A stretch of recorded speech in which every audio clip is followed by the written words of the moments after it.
So you've probably heard about Singapore's latest budget for 2026. It's a big one, the biggest ever, in fact. But when you hear these huge numbers, what does it really mean for you, for your family? In this explainer, we're going to break it all down. We'll look at what this massive plan means for your wallet, for local businesses, and yeah, for the future of Singapore itself. Okay, let's just take a moment to look at this number, $154.7 billion. Wow. I mean, to give you some perspective, that's more money than all 5 of the COVID-19 budgets from 2020 put together. So the big question is, why? Why so much? Well, it's pretty clear this isn't just about spending for the sake of it. This is a huge statement, right? It's about facing the challenges we have right now and making a big bet on the future. And this is the official theme they've given it, securing our future together in a changed world. Kind of tells you everything you need to know, right?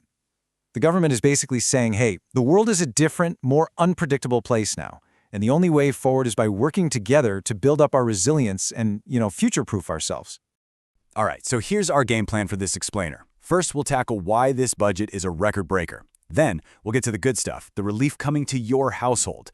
After that, we'll look at the big picture, future-proofing the economy, answering that big question about AI, and finally, tying it all together to see how it's all about securing Singapore's future. Okay, first up, a record-breaking budget. So why now? Why so big? Well, look around. The world is a pretty turbulent place, isn't it? You've got geopolitical tensions, markets are all over the place, and it feels like the old rules just don't apply anymore. So, what's Singapore's move? This budget is the answer.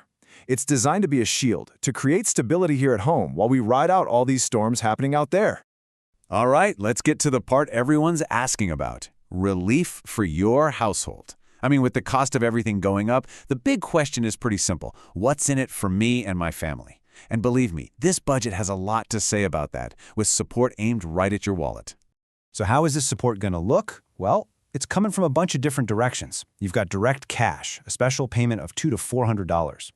Every single household gets another $500 in CDC vouchers. If you live in an HDB flat, you're getting bigger U-Save rebates to help with utilities. And that's not all. There are also CPF top-ups for seniors and more subsidies for preschool and student care for families, plus those Life SG credits for the kids.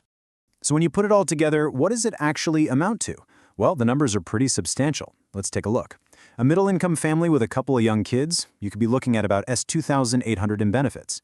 For a lower-income family in the same boat, that number shoots up to around $5,000. And for a retired couple, it could be as much as $7,600.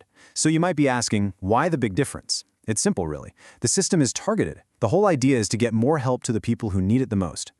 Okay, helping households is one thing, and it's super important, but this budget is also looking way down the road. It's about future-proofing our economy. The long-term plan here is to build a super strong, competitive economy that keeps creating good jobs and real opportunities for everyone. And that means giving our businesses, big and small, the tools they need to handle a much tougher world out there. And to help out right away, companies are getting a pretty nice break, a 40% rebate on their corporate income tax. You can think of it like a big discount on their tax bill. What does that do? It immediately frees up cash, which is so crucial for managing day-to-day costs.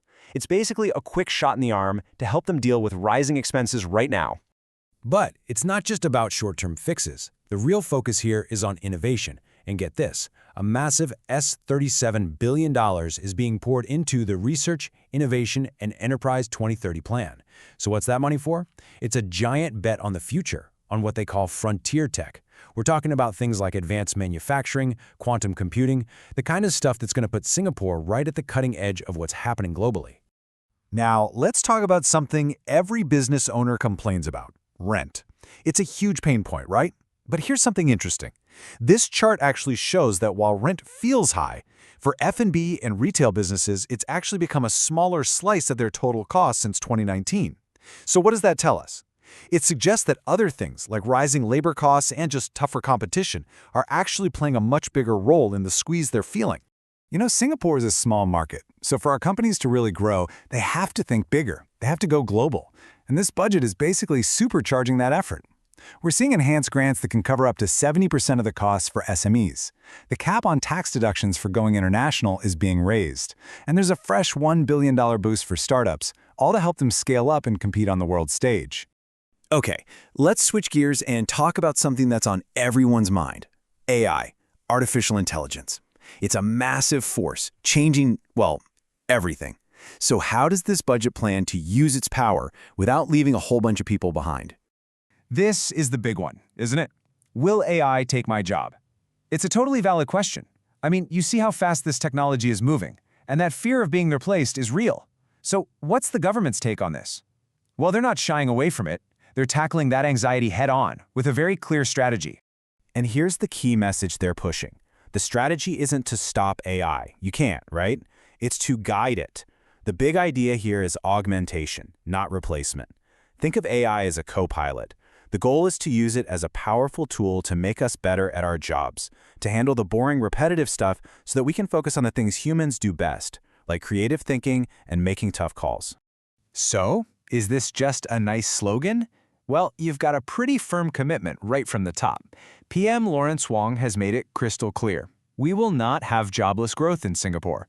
The whole point of using AI is to grow the economy, and he's insistent that this growth has to lead to good jobs and better pay for Singaporeans. It's a simple philosophy, really. Technology is here to serve us, not the other way around. So how are they actually going to do this? The plan breaks down into 3 main steps. Step 1, launch these national AI missions in key areas like finance and healthcare to really push for big changes. Step 2, help all kinds of businesses, big and small, to start using AI. And step 3, which is arguably the most important one, empower the workforce. That means training, giving people the right tools, and making sure every single person is ready to be a part of this new AI-powered economy. So let's zoom out and look at the big picture. When you put all these pieces together, what do you get? Well, it's clear this isn't just a random list of spending items. It's a really comprehensive, forward-looking plan. It's a careful balancing act, right? Taking care of people's immediate needs today while making these huge investments for tomorrow. And all of this while making sure the country's finances stay rock solid. And you don't have to take my word for it. The numbers speak for themselves. Even with this record-breaking spending, Singapore is in a really healthy financial position. We're looking at a surplus of over $15 billion in 2025, and another expected surplus of $8.5 billion in 2026. That's what you call prudent management, and it's exactly this financial strength that gives the government the confidence to make these bold bets on the future. And that strong financial position leads to this piece of really good news. There will be no GST increase until at least 2030. That's a huge relief, right? It gives both families and businesses a sense of certainty, so you can actually plan for the next few years without that worry hanging over your head.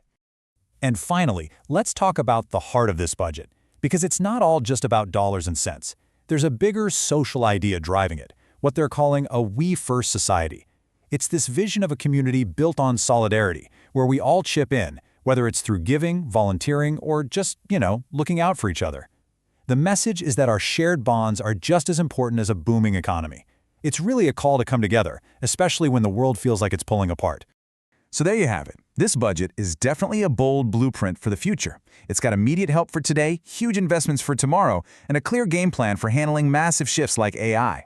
But, and this is the big question we're left with, in a world that is changing faster than we've ever seen, is this plan going to be enough? Will it truly secure Singapore's future? That, I think, is something we'll all be watching.